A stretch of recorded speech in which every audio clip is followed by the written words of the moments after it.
বুড়ি ঘন্ট বানানোর জন্য লাগবে আমাদের কাতলা মাছের মাথা, গোবিন্দভোগের চাল, আদা, রসুন, টমেটো, পেঁয়াজ, হলুদ, লঙ্কা, আর আলু ও গরম মশলা। কাতলা মাছের মাথাগুলোকে প্রথমে ধুয়ে ভালো মতো ধুয়ে নুন হলুদ মাখাতে থাকলাম।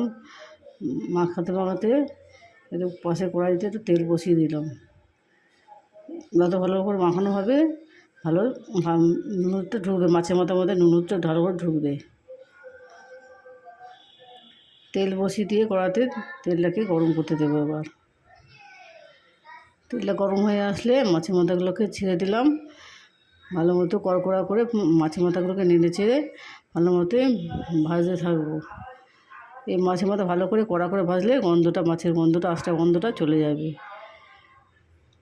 মাছের মাথাটা ভালো করে ভাজা হয়ে গেলে এর পাশে পাত্রে একটা আস্তে আস্তে করে তুলে নেব আমি। আর পাশে কড়াইতে তেল বসিয়ে দিলাম। তেলের মধ্যে একটু পেঁয়াজগুলো দিয়ে ভাজতে শুরু করেছি।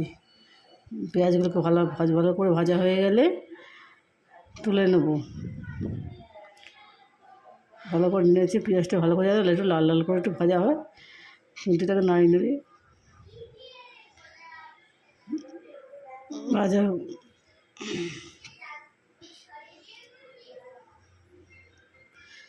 এবার কড়ার মধ্যে চাল দিয়ে দেবো। গোবিন্দভোগ চালটা ধুয়ে নিয়েছি, ওটাকে চালটাকে ভালো করে ধুয়ে নাড়াচাড়া করে একটু ভালো করে ভেজে নেব।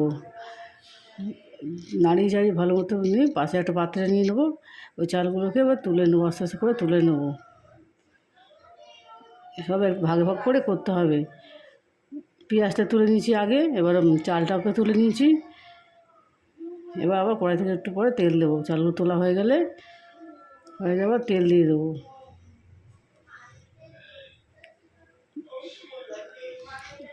এবার তেজপাতা, জিরে, পাঁচফোড়ন আর গোটা গরম মশলা দিয়ে ফোড়ন বসিয়ে দিয়েছি।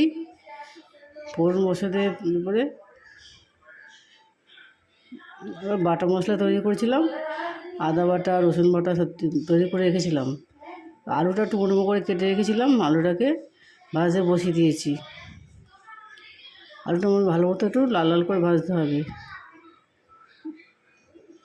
আলু ভাজা হয়ে গেছে, পেঁয়াজটাও বসিয়ে দিয়ে দিয়েছি, আলুটাও দিয়ে দিয়েছি, ভাজা আলুটা দিয়ে দিয়েছি। দিয়ে ভালো করে সব একসঙ্গে করে ভাজতে শুরু করে দিয়েছি। ভাজা হলে আদা বাটা, লঙ্কা বাটা, পেঁয়াজ, আদা রসুন সব ছিল, সেই মশলাটার পেস্টটা দিয়ে দিয়েছি। দিয়ে এবার মশলা দিয়ে একসঙ্গে ভালো করে কষাতে থাকছি।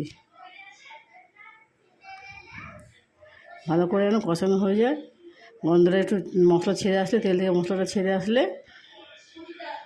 এরপরে আমি চালটা দিয়ে দেবো। এখন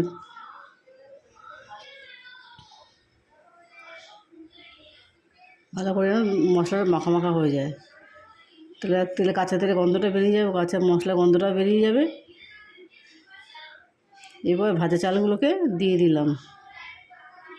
ভাজা চালগুলোকে দিয়ে মশলার সঙ্গে ভালো করে মিশিয়ে নিতে হবে। ভালো করে মশলার সঙ্গে মিশিয়ে চালগুলো যেন মাখা মাখা হয়ে যায়। কিছুক্ষণ নাড়তে হবে, একটু ভালো করে নেড়ে চেড়ে একটু মাখা মাখা করে নিচ্ছি। এবার মশলাপত্তি যে বেটা বাটা ছিল তার ধোয়া জলটা দিয়ে দিলাম, তার সঙ্গে একটু জল দিয়ে অ্যাড করে ভালো করে চালগুলোকে সিদ্ধ করতে দেবো। যাতে ভালো করে চালগুলোর মতো যাতে সিদ্ধ হয়ে যায়, সেইভাবে আস্তে একটু কমিয়ে দিয়ে আস্তে আস্তে করে চালগুলোকে সিদ্ধ হতে দিতে হবে। চালগুলো সিদ্ধ হয়ে গেছে। এবার মাছের মাথাগুলোকে দিয়ে দিচ্ছি। মাছের মাথাগুলোকে দিয়ে সেই সব সিদ্ধ হয়েছিল, চাল আলু সব সিদ্ধ হয়ে গেছে ভালো মতো করে। ও মাছের মাথাটা দিয়ে ভালো নাড়িয়ে চাড়িয়ে দিয়ে দেবো। হয়ে আসলে গরম মশলাটা উপর দিয়ে ছিটিয়ে দেবো। ছিটিয়ে আবার একটু মাখামাখি করে নেবো। খুন্তি দিয়ে নেড়ে চেড়ে ভালো মতো করে নাড়িয়ে চাড়িয়ে নেব।